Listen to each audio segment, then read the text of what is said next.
Nous arrivons à la délibération numéro 46, débat d'orientation budgétaire 2019. Monsieur Fleury donc expose. Je rappelle la règle puisqu'il y avait une évolution de la loi. C'est un prend-acte sur le fond, mais il y aura un vote simplement pour signifier qu'il y a eu tenue de débat. Voilà. Je le répète en début puisqu'après, si des fois ça s'échauffe un peu, on est moins écouté. Là, pour l'instant, c'est vote sur la tenue du débat et non pas sur le fond, et un prend-acte sur le fond. Monsieur Fleury, vous avez la parole.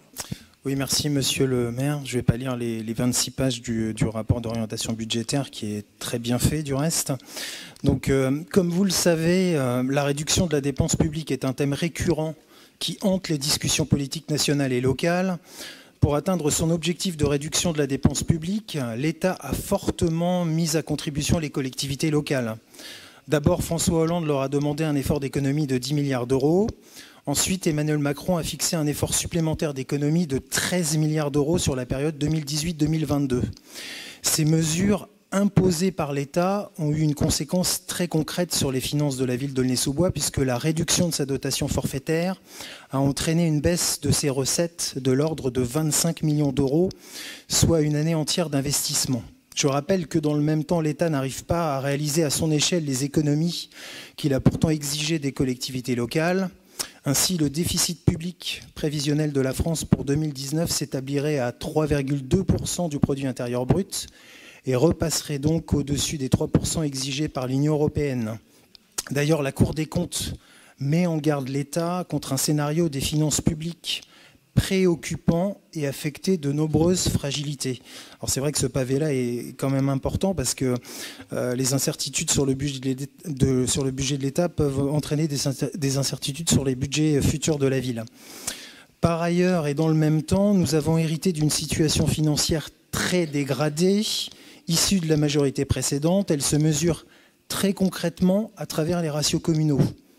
L'épargne brute, c'est-à-dire l'argent qu'il reste en faisant la différence entre les recettes réelles de fonctionnement et les dépenses réelles de fonctionnement, a été divisée par 2 entre 2007 et 2013. Elle est passée de 22,458 millions d'euros à seulement 10,861 millions d'euros. L'épargne nette qui découle de l'épargne brute moins le remboursement de la dette, c'est-à-dire grosso modo l'argent qu'il reste une fois toutes les charges payées, et qui est destiné au financement des investissements, a été divisée par 4 entre 2007 et 2013. Elle est passée de 17,985 millions d'euros en 2007 à seulement 4,383 millions d'euros en 2013. Enfin, la dette a explosé. L'encours net de la dette a été multiplié presque par 3 entre fin 2007 et fin 2013. Il passe ainsi de 36,116 millions d'euros à 102,556 millions d'euros. Malgré ce contexte très défavorable, le maire de la ville d'Aulnay-sous-Bois, Bruno Béchiza, a pris la décision de ne pas augmenter la fiscalité afin que la commune préserve son attractivité. Je rappelle que la commune d'Aulnay-sous-Bois détient le 18e taux de taxe d'habitation le plus bas des 40 villes du département, avec une politique d'abattement favorable. La taxe foncière est la 3e plus basse du département. Dans ces conditions, garder un haut niveau de service public aux Aulnaysiens, ne pas augmenter les impôts locaux, respecter le pacte social avec les agents de la collectivité, conserver une trajectoire financière cohérente et raisonnable vis-à-vis de notre programme politique, tels ont été les 4 piliers de la construction budgétaire depuis 2014.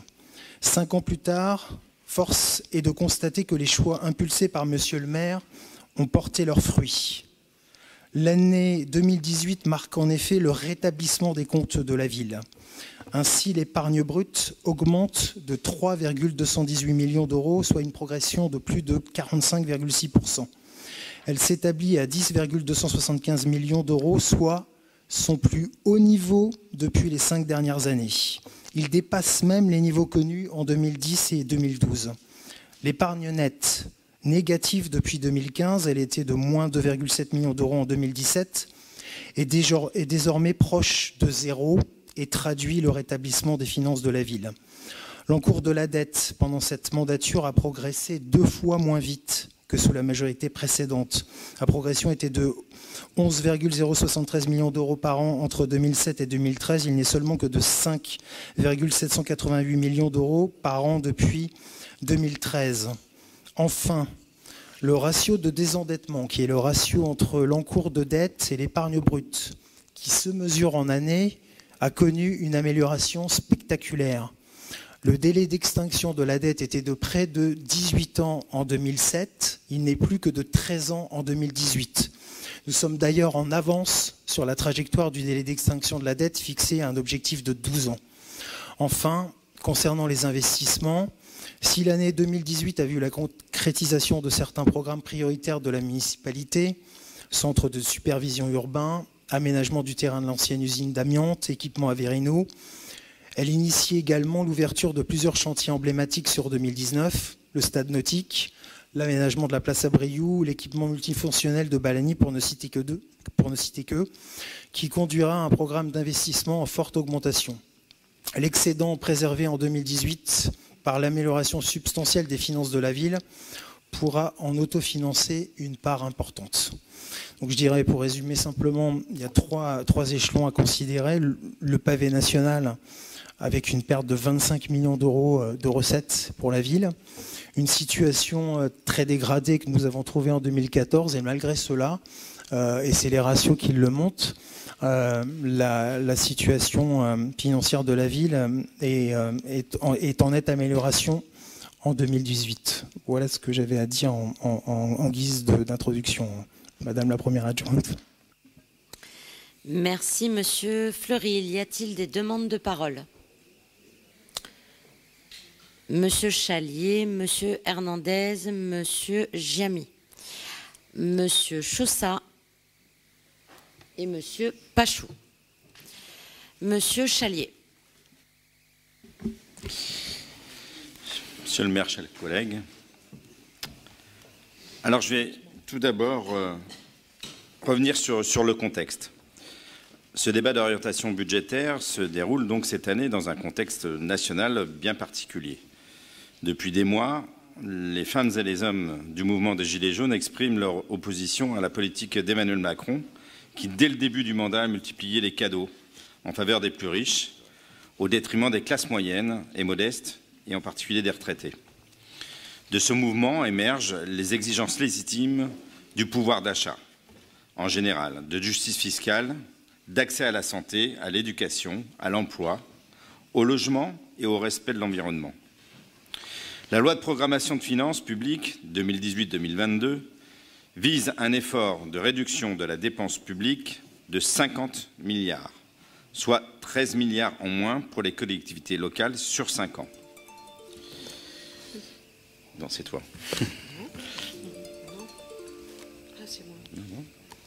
Pardon. Donc, oui, donc je disais 13 milliards en moins pour les collectivités locales sur 5 ans. Mais si la maîtrise des dépenses est vertueuse, la question est de savoir comment atteindre cet objectif en allant vers la réduction des inégalités sociales et territoriales. Monsieur le maire, vous avez accepté de signer le contrat triennal avec l'État, avec votre ami, Monsieur Darmanin, qui vous engage, non sans conséquence pour les Aulnésiens, à ne pas augmenter les dépenses de plus de 1,3% par an et à réduire le besoin de financement. Alors vous avez été même plus loin que la demande de l'État, certainement pour faire plaisir à votre ami.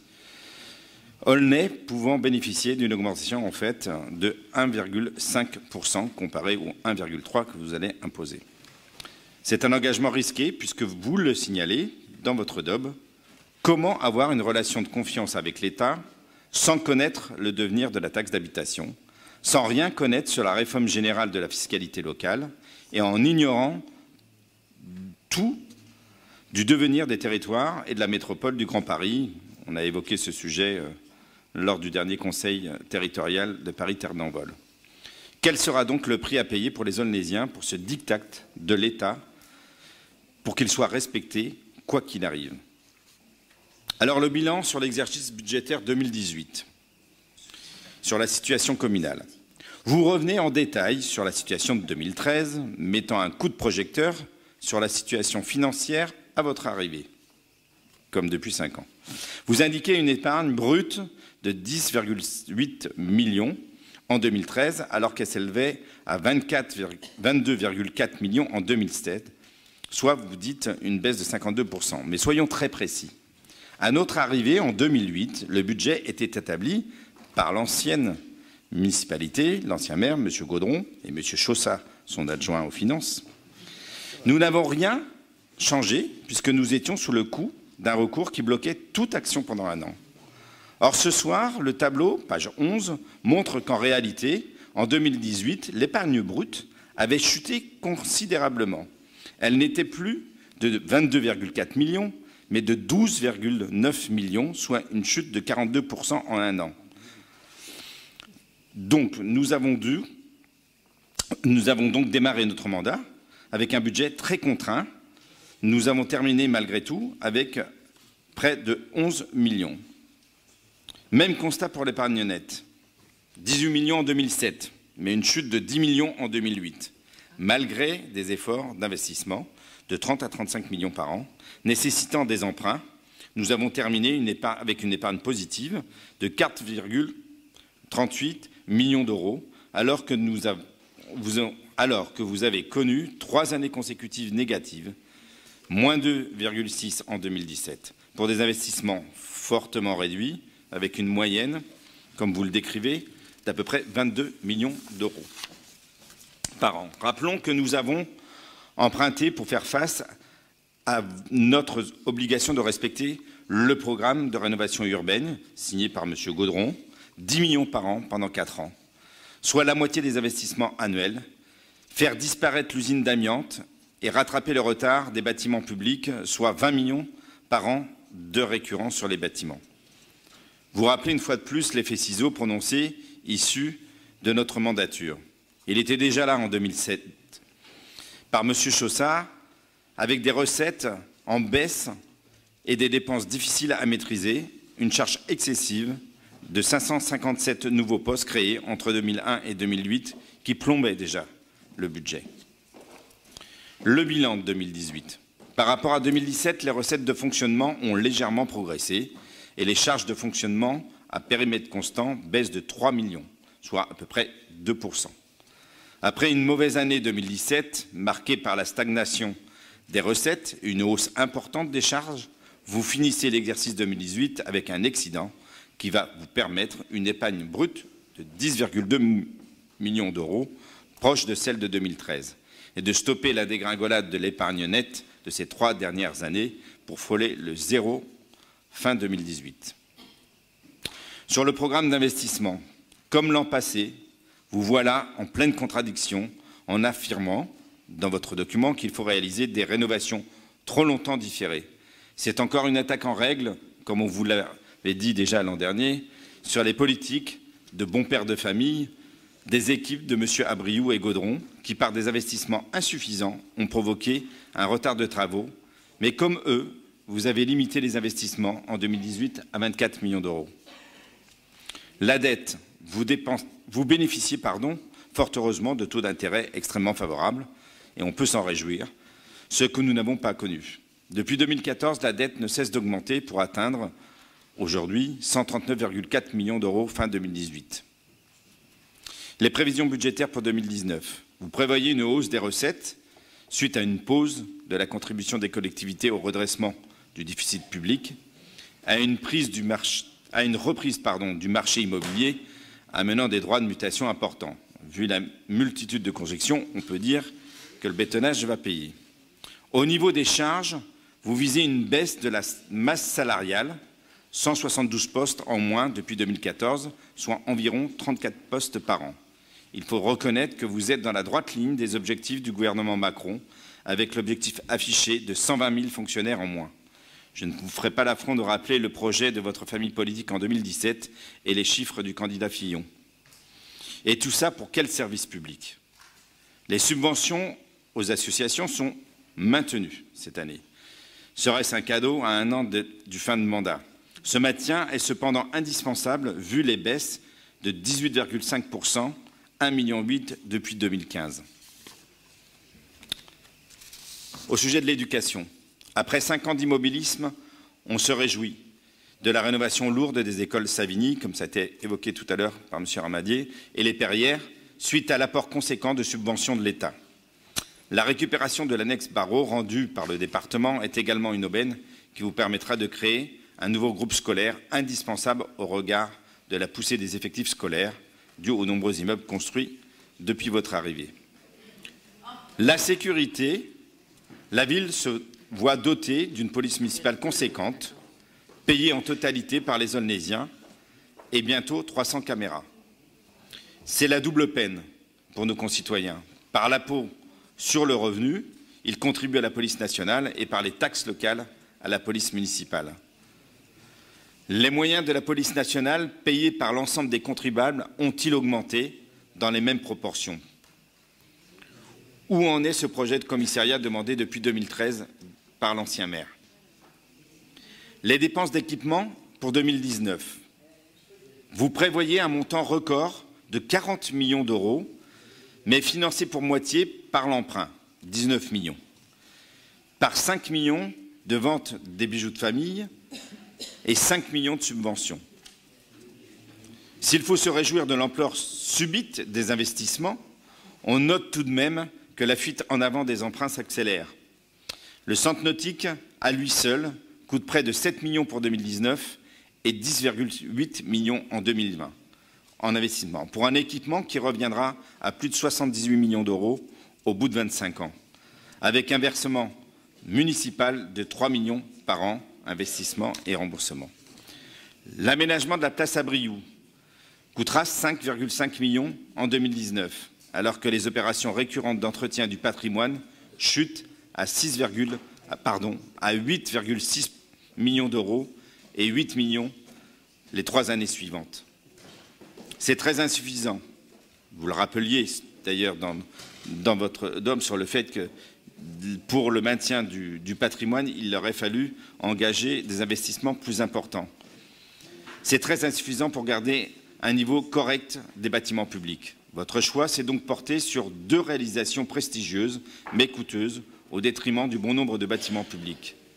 Est-ce vraiment répondre aux besoins des Aulnésiens?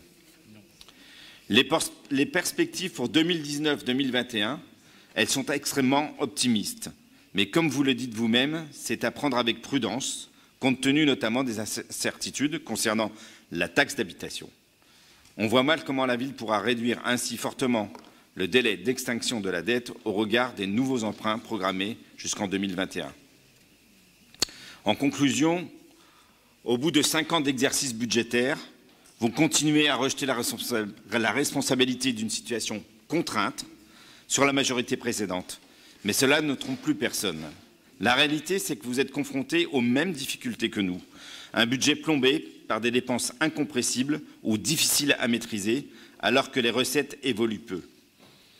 Vous qui avez tant critiqué les emprunts, continuez à emprunter dans des proportions importantes, et pour de faibles investissements, revenant à la situation d'avant 2008. Que vous reste-t-il comme marge de manœuvre? Vous avez choisi les économies. Certes, elles sont nécessaires, mais tout est question de choix politique.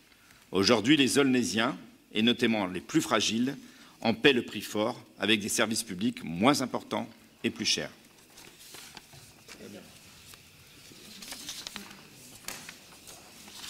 Merci, Monsieur Chali. Monsieur Hernandez. Monsieur le maire, mesdames, messieurs les adjoints, mes chers collègues, ce débat d'orientation budgétaire pour le budget 2019 est percuté par l'actualité sociale et s'inscrit dans un contexte de difficultés accrues pour la vie des Français et des Aulnésiens. Les débats témoignent d'un ras-le-bol qui se répand et s'installe dans le pays, marquant le refus de cette politique libérale qui creuse les inégalités et privilégie les 1% de Français les plus riches. La loi de finances 2019 s'inscrit dans la continuité de la logique libérale du président de la République et de son gouvernement, poussant à réduire toujours plus la dépense sociale et publique et rogner sur les services publics.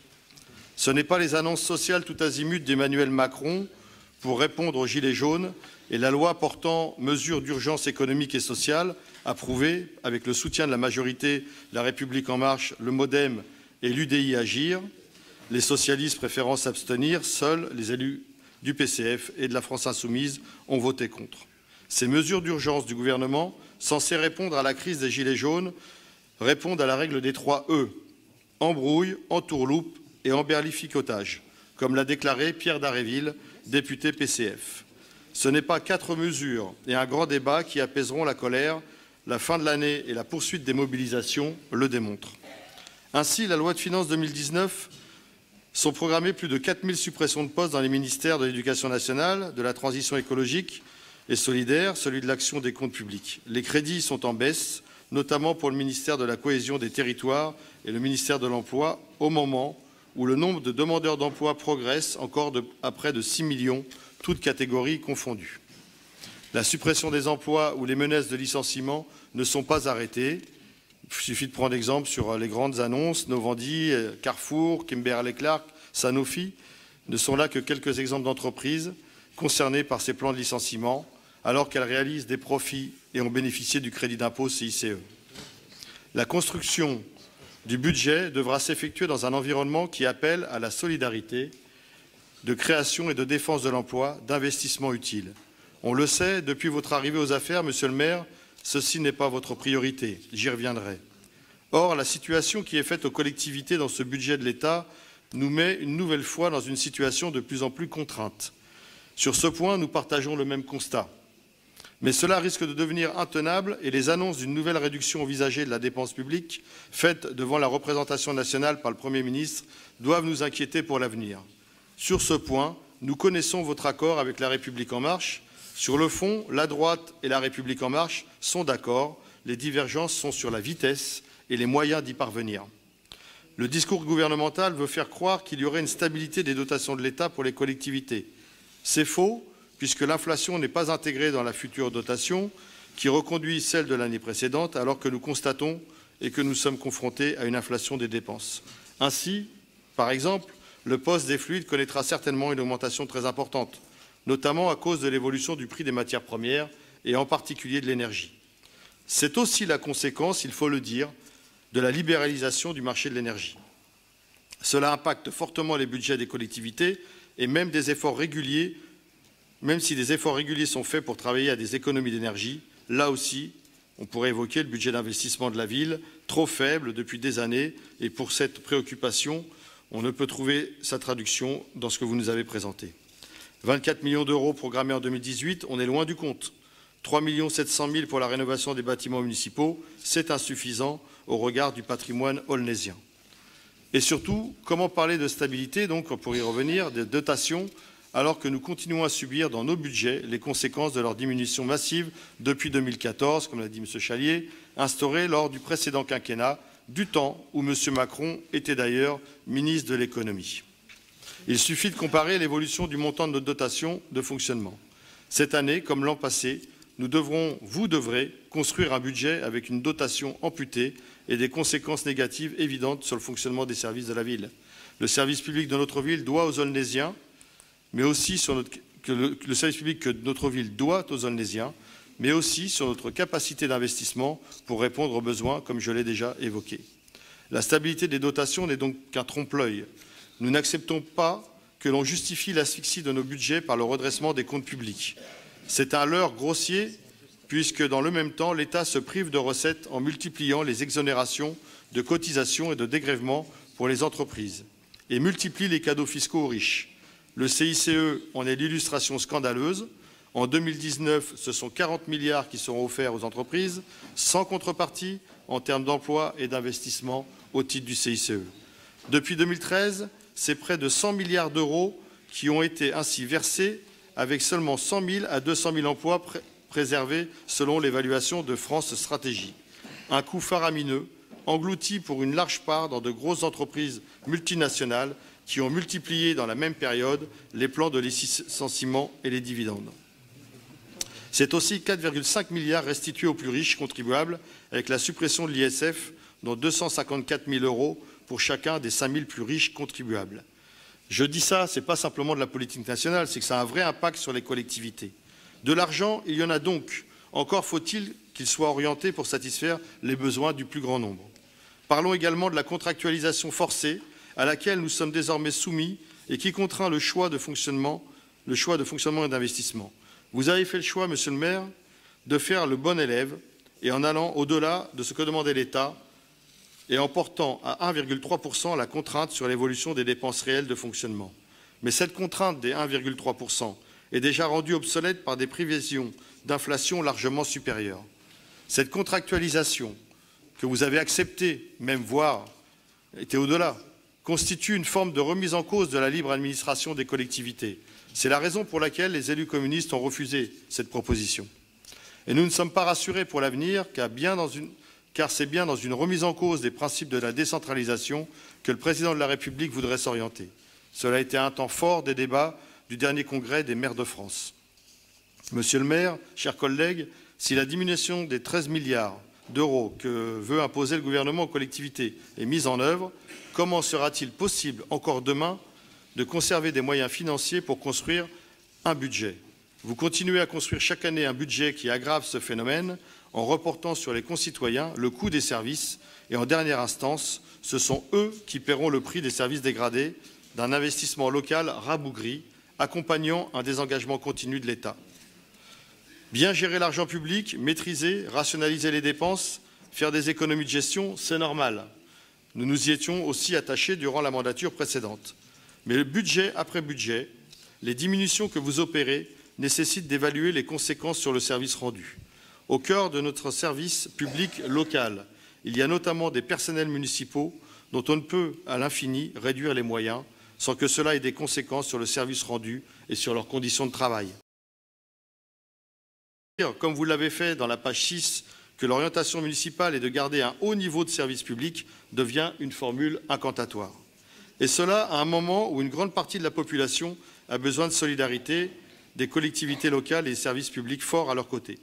Les tarifs municipaux ne doivent servir de variable d'ajustement du désengagement de l'État. Et les Aulnésiens le savent bien. Vous avez retiré ces dernières années les mesures de justice sociale que nous avions mis en place, notamment la tarification progressive, prenant mieux en compte les ressources que nous avions instaurées. C'est une démarche que vous avez anéantie et cela pèse d'autant plus sur les finances des familles aulnésiennes.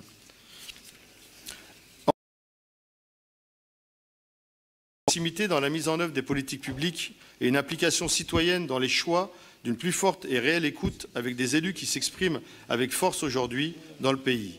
Entendons ceux qui s'expriment, le mouvement des Gilets jaunes et bon nombre de nos concitoyens qui s'interrogent sur la bonne utilisation de l'argent public. Si les lieux de décision s'éloignent toujours un peu plus, le fossé se creusera entre les élus et les citoyens. Cela nous concerne tous, quelle que soit notre appartenance politique. Nous l'affirmons avec force, rien ne remplacera le cadre de la solidarité et de proximité des communes. La commune est la collectivité de proximité, plébiscitée par les Français. L'asphyxier financièrement, mettre en cause son autonomie de gestion et lui substituer une supracommunalité à fonctionnement technocratique, quand ce n'est pas autocratique, sera lourd de conséquences pour notre démocratie. Le dernier congrès des maires a d'ailleurs mis en évidence à travers un sondage que parmi les raisons principales évoquées par près de la moitié d'entre eux pour ne pas se présenter à un nouveau mandat figure le manque de moyens financiers des communes pour assurer leur mission, leur sentiment d'être dépossédés de leur capacité d'action au sein des intercommunalités et des métropoles.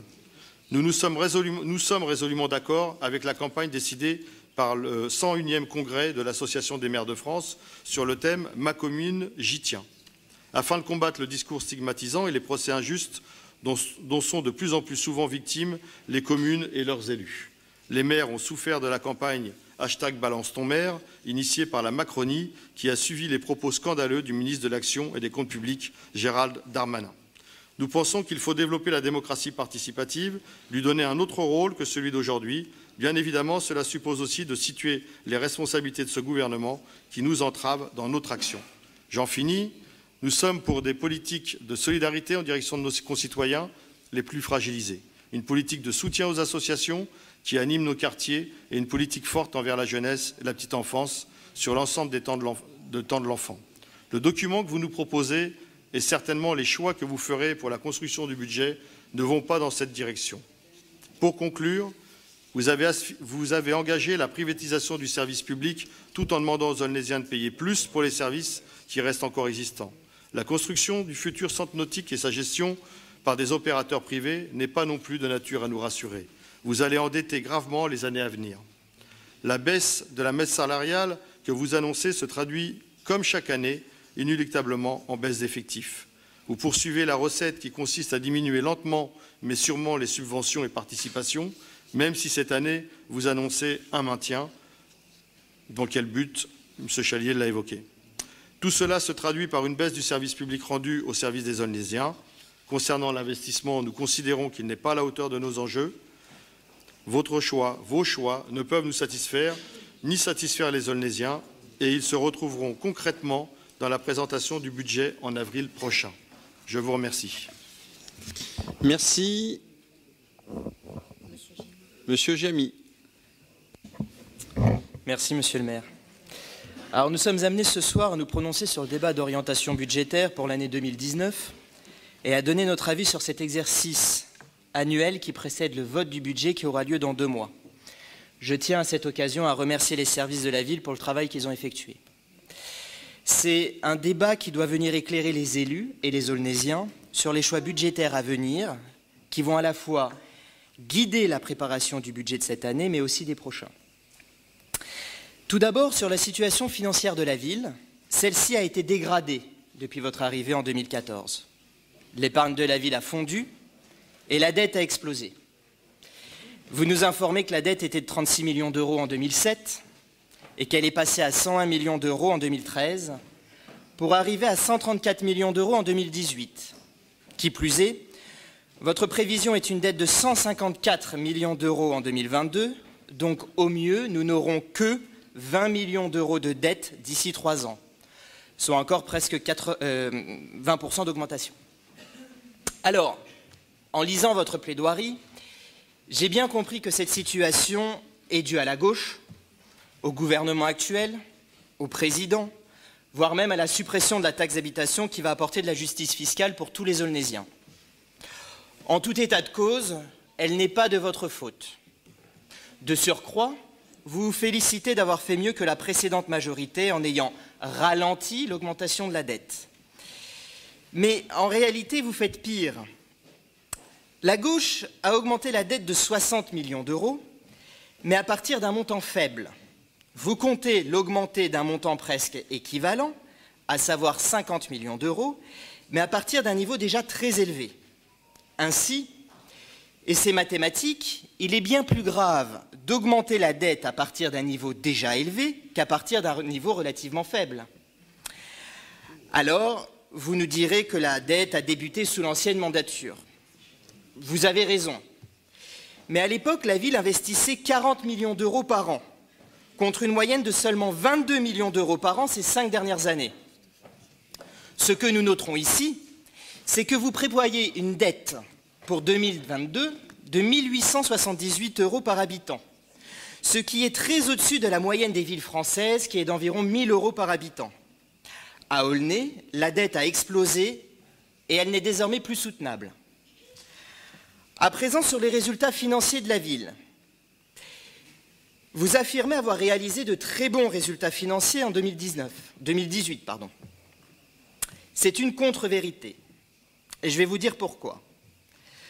Tout d'abord, il faut rappeler que votre capacité de désendettement est de plus de 13 ans, soit supérieure au plafond mentionné dans la loi de programmation qui est de 12 années pour le bloc municipal.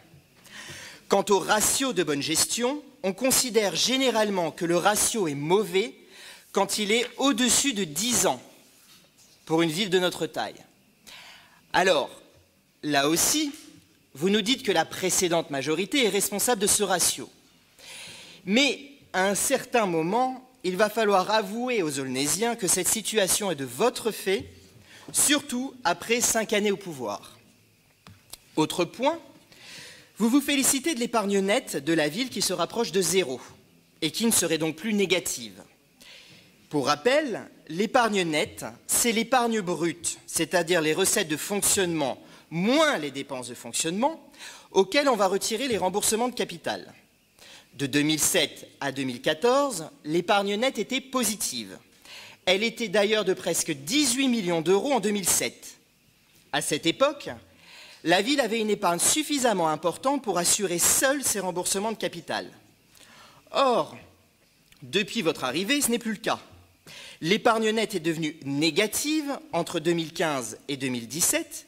Je précise qu'elle était de moins 3 millions d'euros en 2016, pour revenir péniblement à zéro en 2018. Nous avons donc beaucoup de mal à comprendre ce cri de victoire de votre part. La ville est dans une mauvaise situation financière et vous refusez de le reconnaître. Par ailleurs, à la grande différence du mandat précédent, vous avez eu une réelle opportunité que vous avez manquée, à savoir la création du territoire. L'intercommunalité paritaire d'envol et surtout les transferts de compétences et de personnel sont venus alléger les charges de fonctionnement de la ville.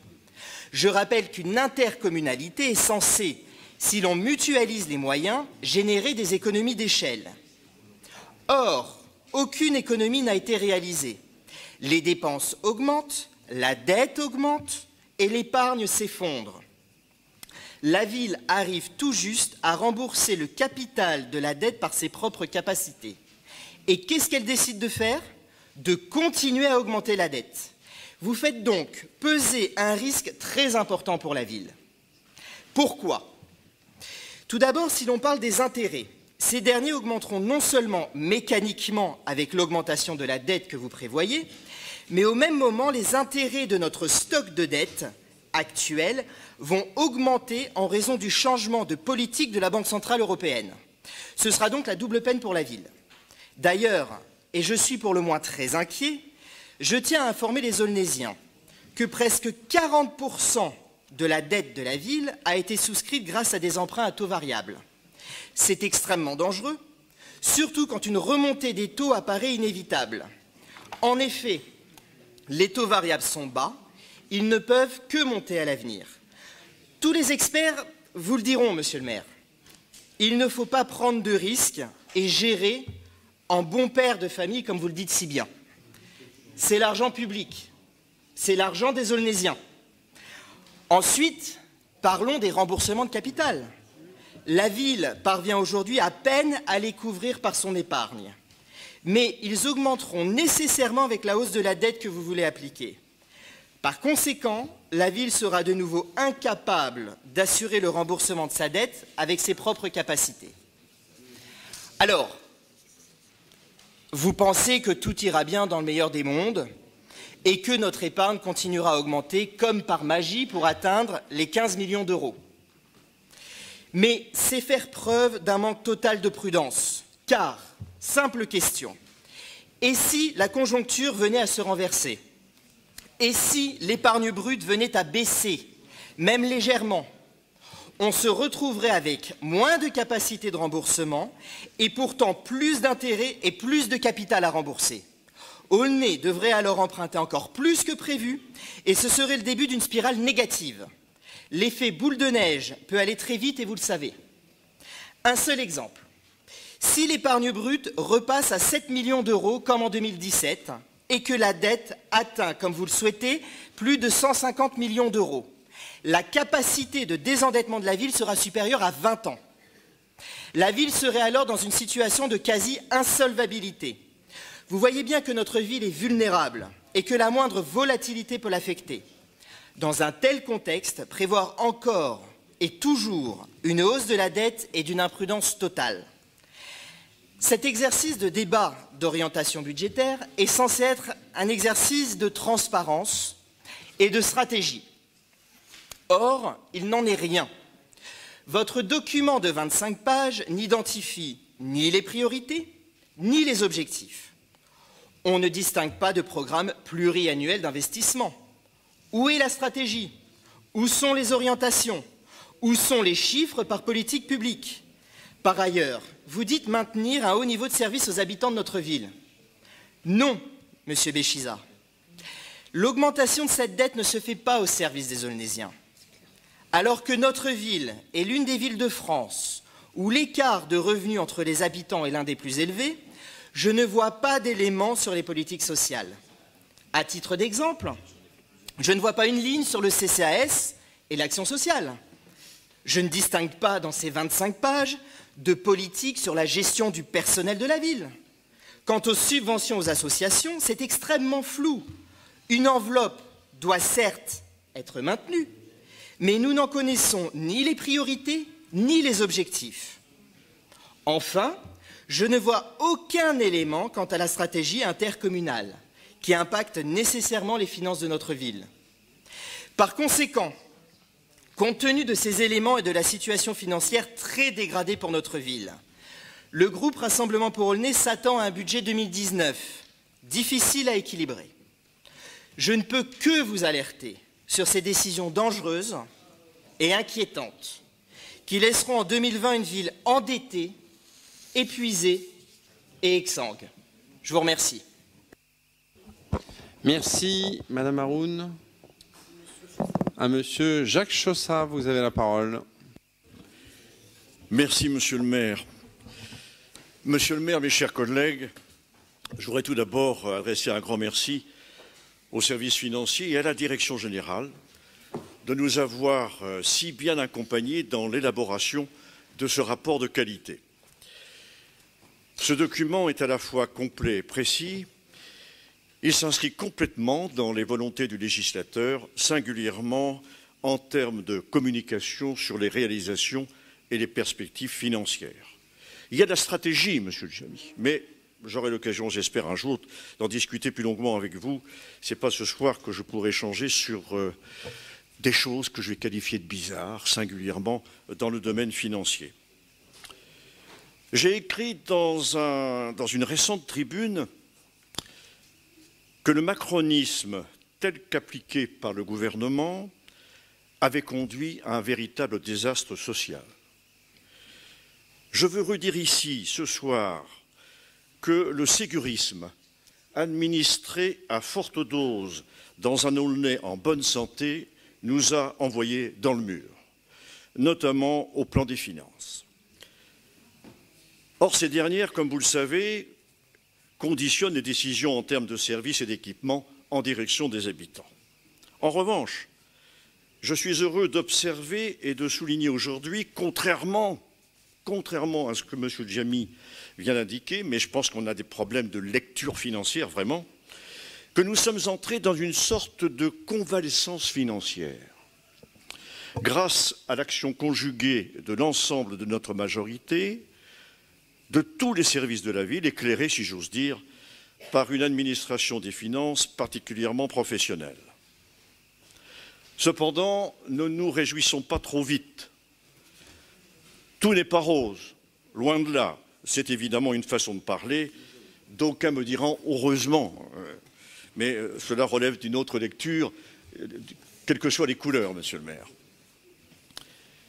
En effet, si le contexte macroéconomique décrit dans le document pose bien le cadre général préoccupant, il porte aussi et surtout des interrogations liées aux incertitudes pesantes et prégnantes sur le devenir de nos collectivités. Je ne reviendrai pas sur les chiffres, mais comment va-t-on faire pour satisfaire les exigences d'efforts financiers demandées aux collectivités? Comment allons-nous aussi boucler nos fins de mois sans connaître les modalités de compensation de la suppression de la taxe d'habitation, dès lors que serait confirmée sa suppression pour l'ensemble de la population? Et d'une façon générale, quid de l'impact des réformes de la fiscalité locale? À quand la clarification sur les ressources et les dotations des territoires? Ajoutons à tout cela les questions relatives aux évolutions institutionnelles, sans cesse retardées, qui entravent les projets d'action et par là même le dynamisme des acteurs politiques et économiques. L'atterrissage 2018, terme utilisé dans la note d'orientation, s'est réalisé avec douceur, mais non sans difficulté.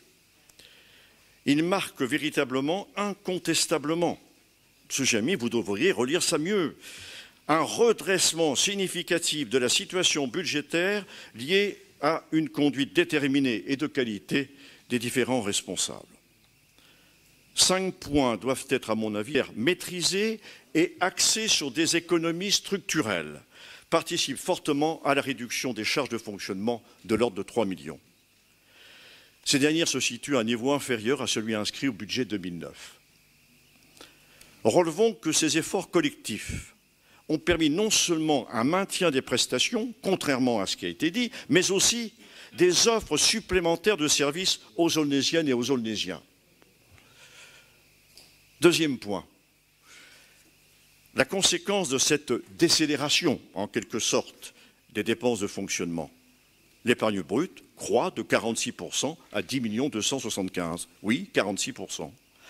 Cette évolution est d'autant plus remarquable qu'elle s'appuie sur la seule maîtrise exercée sur les charges.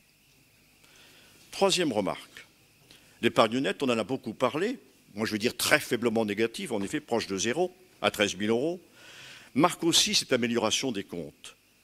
Au regard de 2017, c'est plus de 2,67 millions qui ont été rattrapés, si je puis dire, sur cette épargne nette. Quatrième point, l'encours de la dette qui a fait l'objet d'envolées lyriques de la part de mon prédécesseur. Je parle de mon prédécesseur, je parle de M. Djami, bien entendu, qui était l'orateur qui m'a précédé. L'encours de la dette, disais-je, est toujours fortement influencé par l'héritage ségurien que l'on n'a pas pu refuser. C'est évident, c'est la loi. Mais aussi, c'est vrai, par les 25 millions perdus de dotation de l'État. Les progrès remarquables réalisés sur les dépenses et l'épargne ne sont pas encore suffisants pour endiguer la hausse de l'encours, c'est exact. Mais ce qu'il faut retenir, mes chers collègues, ce qu'il faut retenir, c'est le ralentissement de l'évolution de cet encours. Ainsi, entre 2014 et 2018, vous noterez que sa progression est 2 fois moins importante que celle enregistrée lors de la précédente mandature, 5 788 000, je crois que Stéphane en a parlé il y a quelques instants, 5 788 000 l'an contre 11 073 000. Cinquième observation, malgré les difficultés évoquées et avec de faibles marges de manœuvre, le programme d'équipement s'élève pour 2018 à un niveau élevé, 24 millions. Il initie, c'est le terme d'ailleurs qu'a employé Stéphane, et c'est vraiment important, l'ouverture de plusieurs chantiers emblématiques attendus en 2019, le stade nautique, l'aménagement de la plage Jean-Claude Abriot et l'équipement multimodal Balanier. Dans ce contexte, et avec un résultat 2018 attendu excédentaire de 9,5 millions, le budget 2019 devrait donc refléter de nouveaux progrès significatifs, tout en refusant une augmentation de la fiscalité. Ces derniers devront donc toujours reposer sur des efforts en matière d'évolution des dépenses de fonctionnement à partir de réformes de structure, j'insiste. Ainsi, nos volontés de réaliser des progrès au plan de la propreté, par exemple, et un programme très ambitieux d'équipement pourront être satisfaites. Mais soyons clairs, c'est au prix, en effet, de réformes de structure. Parallèlement, nous devrons poursuivre avec détermination l'application du principe prudentiel afférent à la construction budgétaire, notamment sur les charges d'intérêt. À cet égard, les taux favorables observés depuis quelques années dureront encore combien de temps? Nul n'est capable de le dire aujourd'hui. Les imprévisibilités politiques, sociales, économiques françaises, mais aussi européennes et mondiales, ne nous apportent pas de quiétude sur ce sujet. En revanche, la gestion dynamique et intelligente de notre dette nous donne quelques assurances. Enfin, et ce sera ma conclusion, les incertitudes sont telles que nous ne pouvons avoir de visibilité suffisante sur les toutes prochaines années. Ceci étant, une conviction, et je l'avais déjà exprimée, je la répète donc, il nous faudra encore au moins une mandature pour mener à bien la reconstruction d'Aulnay au service de ses habitants. Je vous remercie. Merci Monsieur Chaussin. Monsieur Pachou, vous avez la parole. Merci Monsieur le maire. Chers collègues, le rapport d'orientation budgétaire, comme l'indique son nom, donne les orientations budgétaires de la ville pour l'année considérée, et ici l'année 2019. Et l'on voit bien ces orientations se profiler derrière l'excellente présentation qu'en a faite Stéphane Fleury, qui a pu s'appuyer sur les éléments sérieusement préparés par l'équipe du service financier. Alors, quelles sont ces orientations? D'où viennent-elles et où vont-elles? Elles viennent des engagements figurant dans le programme de la majorité municipale, engagements sur la base desquels nous avons été élus. Et comme vous avez pu le constater, engagements globalement tenus, malgré un contexte national pour le moins incertain, surtout en ce moment, et objectivement contraignant, ne serait-ce que par la baisse considérable des dotations de l'État, rappelé tout à l'heure, puisqu'en cumul, l'État a privé la ville d'environ 25 millions d'euros de recettes depuis notre arrivée aux affaires. Aujourd'hui, la gestion d'une ville relève d'un exercice d'équilibrisme de haut vol, surtout quand on veut, comme c'est le cas à Aulnay, être fidèle à ses engagements de campagne, lesquels visent le développement de la commune et l'épanouissement de ses habitants.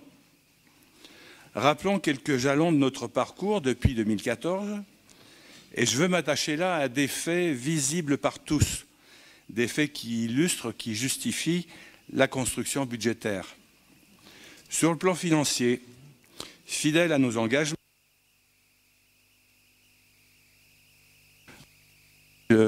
tout seul, nous n'avons pas augmenté la fiscalité locale, et ça il fallait l'entendre quand même si c'est répété, inchangé depuis 5 ans. Pas d'augmentation de la part communale sur la taxe d'habitation et la taxe foncière.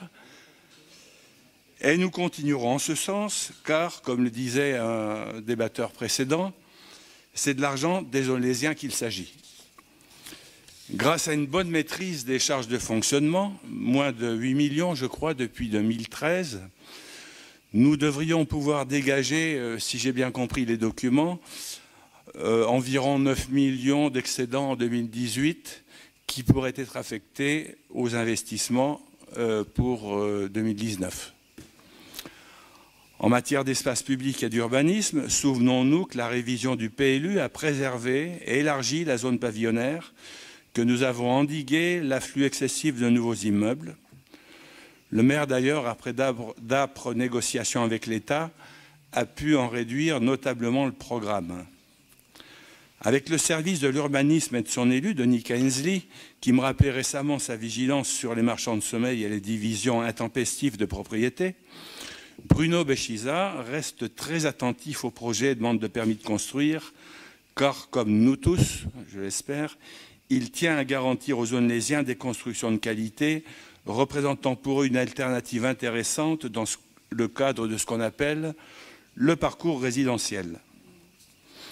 La révision du plan de stationnement de circulation est menée en concertation suivie avec les habitants pour aboutir à des améliorations notables, jamais complètement idéales, tant il est vrai que le nombre de véhicules augmente naturellement plus vite que les infrastructures routières.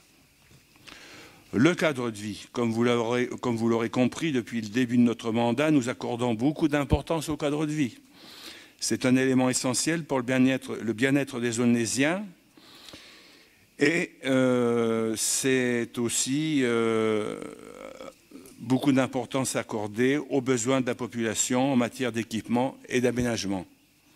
Je vous cite quelques exemples parlants.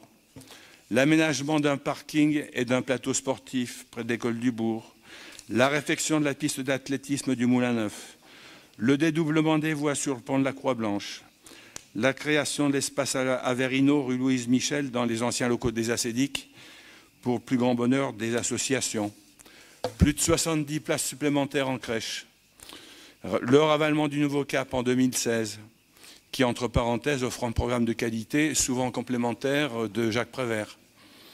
L'investissement et l'aménagement de la poste du Galion, suivi de la création de la nouvelle mairie annexe du Galion, la rénovation du marché de la Grande Nef, le souterrain de la gare, les jeux aqualudiques du parc Ballanger, le remplacement progressif de l'éclairage public, la maison des projets du patrimoine rue Charles Dordain, la création d'un centre de supervision urbaine rue Kléber pour la vidéosurveillance, Déclic, boulevard de Strasbourg, un espace dédié aux Aulnésiens qui ont besoin de faire des démarches en ligne et n'ont pas Internet chez eux. Je vous passe les nombreux travaux de réfection ou d'aménagement dans les écoles et bien d'autres réalisations dont certaines peu visibles, tel le bassin de rétention d'eau rue Jean-Jacques Rousseau, qui aura quand même coûté près d'1,5 million. Enfin, n'oublions pas la montée en puissance de l'aménagement des terrains de PSA sur lequel la ville a la maîtrise et qui a généré à ce jour environ 1000 emplois et 1300 d'ici la fin de 2019. Ça ne s'arrêtera pas là puisque de nouvelles entreprises s'implanteront. Ce futur nouveau quartier se charpentera avec un centre de formation, d'autres entreprises, du commerce, de l'habitat, en profitant avec tout Aulnay-Nord de la proximité de la future gare du Grand Paris, dont l'ouverture est prévue en 2024 et qui décongestionnera la gare actuelle du centre-ville. Et là, j'évoque le futur, donc j'en viens bien aux orientations budgétaires. En 2019, nous continuerons sur la même voie, apporter du mieux sur la ville avec le souci du bien ou du mieux vivre de ses habitants. Ainsi, le réaménagement de la rue du 8 mai et de son square, avec une reconfiguration de l'espace aujourd'hui occupé par l'ancien étau. Ceci en se faisant bien sûr en concertation avec les habitants. La végétalisation de la place Abriou, rendue à son usage originel d'espace piétonnier. Au Gros Saule, la démolition de l'ancien foyer, l'évacuation des gravats des 2 tours de la rue Schweitzer et un réaménagement en concertation avec les habitants. Au 3000, la démolition du Galion, la livraison du centre multimodal dans le quartier Balani, l'aménagement de l'ancienne annexe du Collège du Parc, rue Louis Barrault, le début de la construction du nouveau centre nautique sur l'emplacement de l'ancien. Je pourrais aussi citer la réfection du sol au premier étage et des auvents du foyer Apollinaire, mais je m'arrêterai là, car je ne cherche pas à être exhaustif, mais à partager avec vous la dynamique qui nous anime pour tirer la ville vers le haut. Un mot tout de même sur un thème cher aux Aulnaysiens, la sécurité. En 2014, à notre arrivée, 26 caméras en état de marche médiocre. Aujourd'hui, nous en avons 213 opérationnelles et nous en aurons un peu plus de 300 en fin d'année, toutes reliées au nouveau centre de supervision qui jouxte les locaux de la police municipale. Comme vous le voyez, les chantiers avancent, s'inscrivent tous dans la perspective d'améliorer ou de faciliter la qualité de vie à Aulnay, développer la ville au bénéfice de tous, faciliter l'insertion par la formation et le développement économique, renforcer le commerce, l'artisanat, promouvoir le logement de qualité, faciliter les déplacements, soutenir les parents par la création de modes de garde et des services appropriés à toutes les étapes de l'évolution de leurs enfants, soutenir l'offre culturelle, le sport, la vie associative, encourager les actions pour les publics les plus fragiles, améliorer la propreté de la ville, certes en dotant les services de moyens supplémentaires, mais aussi en faisant appel au civisme des habitants. Tout ça en maîtrisant les dépenses. Et c'est vrai que ça nous a valu un satisfecit de la part du ministre de l'Action et des Comptes publics, ce qui nous honore, même si nous aurions souhaité que le gouvernement suive la même voie vertueuse. Voilà ce dont est porteur le rapport d'orientation budgétaire présenté par Stéphane Fleury, auquel les membres du groupe des Républicains et personnalités locales souscrivent pleinement. Merci Monsieur Pachou. On est bien, comme je le répétais, sur un prend-acte et ensuite le vote sera tenu de débat. Néanmoins, je redonne la parole à Monsieur Fleury pour qu'il puisse faire une réponse globale. C'est une vraie mosaïque, c'est difficile de rassembler tout ce qui est épars, mais on va tenter de le faire. En fait, c'est assez simple, parce que je pense que les deux interventions de Monsieur Chausset et de Monsieur Pachou se complètent très bien. Lui, il a beaucoup parlé du pavé financier, avec une nette amélioration, et je vais développer plus tard. Et puis toutes les réalisations, il paraît qu'on fait rien, mais là c'est un vrai catalogue que Monsieur Pachou a développé, et je le remercie. Ça montre bien qu'effectivement il y a des choses qui se passent à Aulnay malgré les contraintes budgétaires. Je vais profiter quand même, puisque c'est une année un peu spéciale, on est en 2019, donc c'est un peu l'occasion de retracer un peu le fil conducteur qui explique comment la construction budgétaire a été faite. Tout d'abord, et je l'ai dit au départ, il faut comprendre que Aulnay-sous-Bois a subi de plein fouet la baisse des dotations de l'État. Alors évidemment, on explique qu'il faut réduire la dépense publique à cause d'une dette publique abyssale de 2300 milliards d'euros. qui est proche des 100% du produit intérieur brut. Et cette dette génère chaque année 43 milliards d'euros d'intérêts, soit autant que ce que rapporte l'impôt société, par exemple. Partant de cette donnée, l'État a donné aux collectivités locales a imposé aux collectivités locales une cure d'austérité. Et cette cure d'austérité, ce sont deux personnes, et c'est dommage pour l'ancienne majorité, c'est François Hollande et Emmanuel Macron qui l'ont imposé. D'abord 10 milliards, ensuite 13 milliards, avec effectivement la perte de dotation de 25 millions, ce qui représente grosso modo 10% du budget de la commune. Aller expliquer à une entreprise qu'elle doit fonctionner de la même manière en perdant 10% du chiffre d'affaires, ou à un Aulnaisien de vivre de la même façon en perdant 10% de son salaire. Dans le même temps, et j'y reviens quand même, l'ancienne majorité municipale socialiste a totalement dégradé les finances de la ville en vidant littéralement les caisses. Il suffit de prendre quelques données figurant dans le rapport d'orientation budgétaire pour mesurer l'ampleur du désastre laissé par l'ancienne majorité. Il y a effectivement un certain nombre de ratios communaux sur lesquels je suis revenu. L'épargne brute qui a été divisée par 2, l'épargne nette qui a été divisée par 4, l'encours de dette qui a été augmenté de 284% entre 2007 et 2013. Donc voilà donc le bilan financier de l'ancienne majorité socialiste lorsqu'elle était en fonction. Bon, moi je suis désolé de le dire, mais c'est un désastre, c'est un Titanic. Vous avez laissé dériver les dépenses de fonctionnement sans aucune maîtrise, et c'est ce qu'on voit très bien sur la page 8 du rapport d'orientation budgétaire. Il suffit de prendre la page 8, on voit charge à caractère général 42,9 millions en 2007, 45 millions d'euros en 2013, charge de personnel 2007 83,4 millions, 2013 96 millions, autre charge de gestion courante 10,9 millions, en 2013 14,9 millions. Alors que dans le même temps, les recettes augmentaient. Donc vous avez bénéficié d'un contexte qui était beaucoup plus favorable quand vous êtes arrivé à la majorité, avec une épargne nette qui était de l'ordre de 18 millions. Donc vous aviez la chance de faire les économies que nous avons engagées et qui nous ont été imposées par la baisse de dotation, puisque je rappelle que nous sommes revenus à un niveau de dépenses de l'année 2009. Et on ne l'a pas fait par gaieté de cœur, on l'a fait parce que ça nous est clairement imposé d'abord par François Hollande et ensuite par Emmanuel Macron. Donc je dirais que les chiffres parlent mais ne crient jamais. C'est pourquoi ils n'empêchent pas l'ancienne majorité socialiste de dormir. Pourtant, et permettez-moi de vous le dire, vous avez fait preuve d'une légèreté hallucinante que vous faites semblant d'avoir oublié. Mais les chiffres sont là pour rappeler à quel point votre gestion financière a été calamiteuse. Votre amnésie n'a d'égal que votre incompétence. Et pour illustrer mon propos, je vais quand même verser au dossier, parce qu'il manque une personne autour de la table, qui s'appelle Madame Françoise Bovier-Liégeois, qui était donc l'ancienne adjointe au maire de Gérard Ségura et qui avait fait une interview le 16 septembre 2015 sur un blog que je ne citerai pas par pudeur. Mais voilà ce que disait Françoise Bovier-Liégeois. Elle disait qu'elle était parfaitement au courant que la ville d'Aulnay-sous-Bois allait droit à la catastrophe dès 2011 si la municipalité ne freinait pas les investissements nécessitant de gros emprunts et si une cure drastique de baisse des frais de fonctionnement n'était pas entreprise. Soulignant le professionnalisme et le pragmatisme de Laurent Maubon, directeur des finances à la mairie, qui avait également alerté de la situation, ainsi que le support de Philippe Palomo dans la démarche, Françoise Bovier-Liégeois nous indique que le maire Gérard Ségura avait fait fi de toutes les alertes levées. Il voulait appliquer son programme coûte que coûte, souligna-t-elle, précisant que ses alliés communistes faisaient également pression sur les investissements sans tenir compte de la réalité financière. Donc après avoir lu ça, moi j'ai envie de dire échec et maths.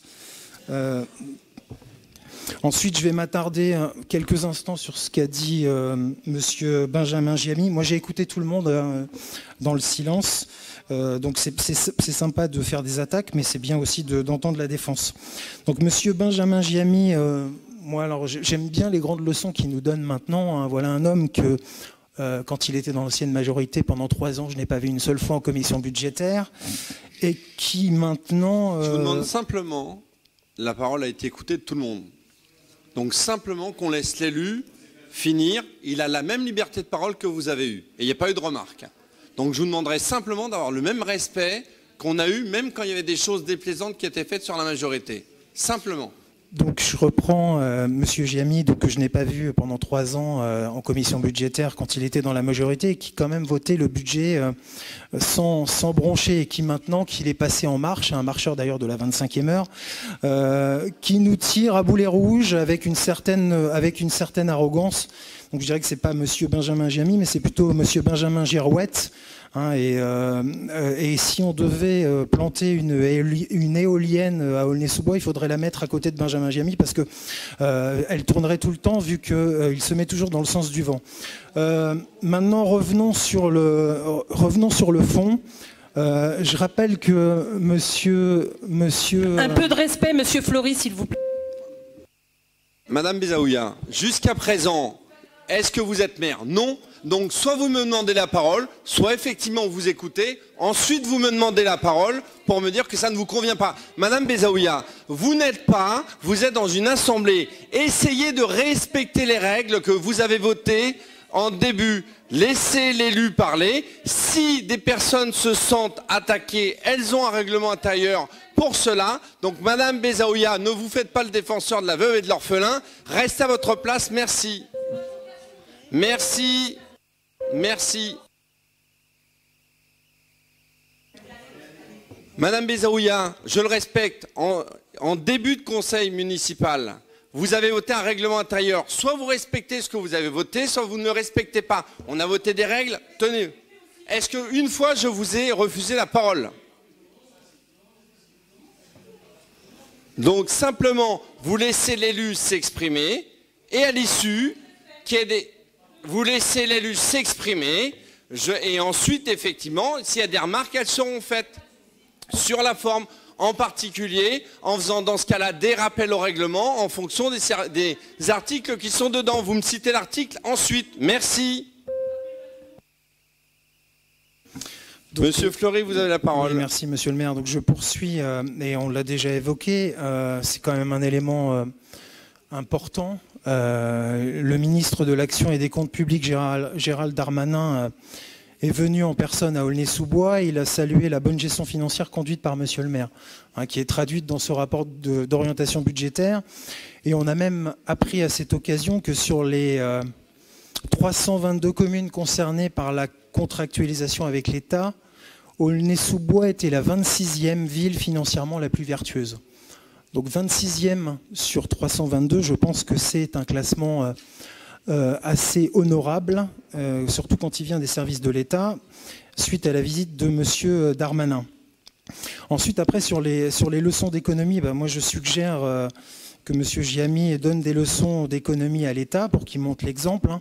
Parce que je note que selon la Commission des finances à l'Assemblée nationale, la dépense publique augmente plus maintenant que sous François Hollande. C'était plus 28 milliards d'euros en 2013-2014, c'est plus 44 milliards d'euros en 2018-2019. Donc j'aimerais bien que l'État donne l'exemple avant d'imposer des économies drastiques aux collectivités locales. Ensuite, je précise un petit mot sur les taux variables. Ça s'appelle une gestion active de la dette.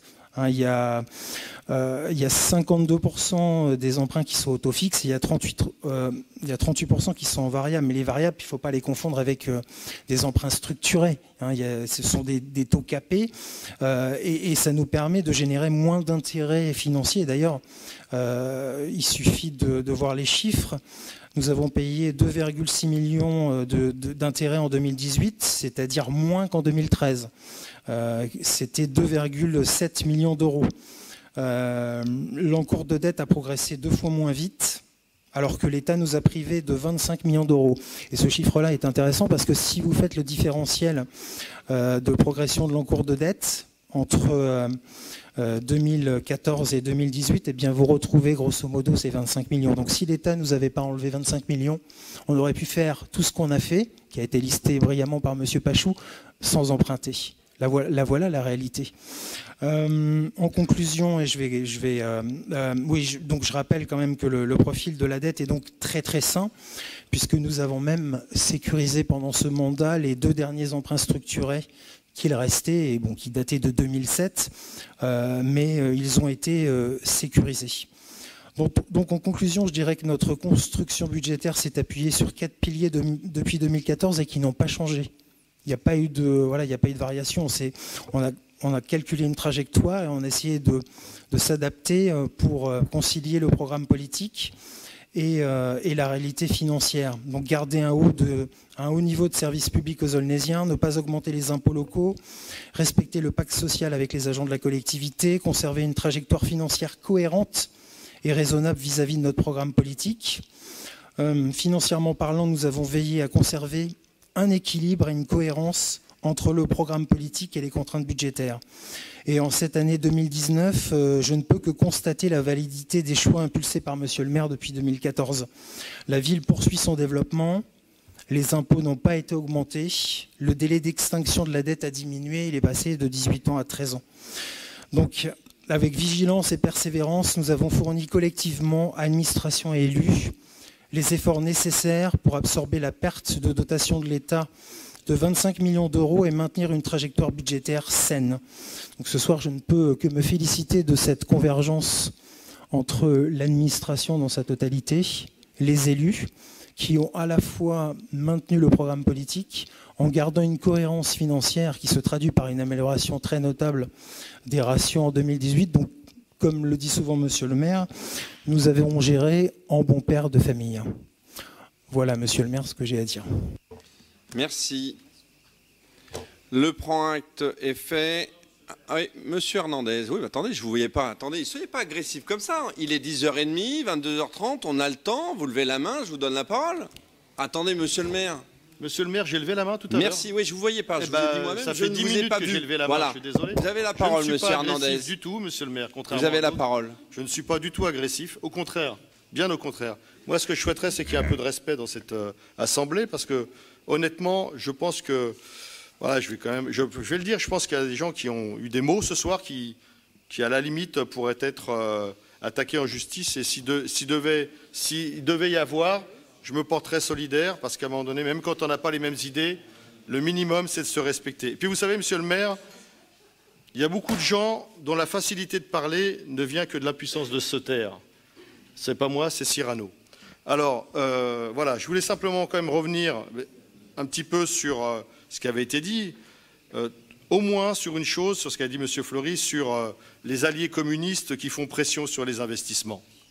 Écoutez, Monsieur le maire, mes chers collègues, moi je suis fier de l'héritage de ce que l'on a appelé le communisme municipal, qui, dans les années après-guerre, ont fait, et je suis prêt à rendre hommage à ces maires bâtisseurs qui aujourd'hui ne sont plus là malheureusement, Robert Ballanger, Louis Solbès et Pierre Thomas, qui jusqu'en 1980, après l'arrivée de M. Abriou, ont réalisé plus de 80% des équipements qui existent aujourd'hui à Aulnay-sous-Bois et qui est aujourd'hui le patrimoine des Aulnésiennes et des Aulnésiens. Merci.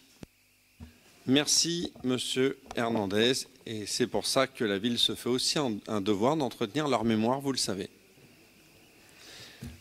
Donc, le point acte est fait. Je vais vous proposer le vote, non pas sur le fond, je le répète, mais sur le fait qu'on a bien constaté qu'il y a eu tenue du débat. Qui est pour? Merci. Unanimité? Merci.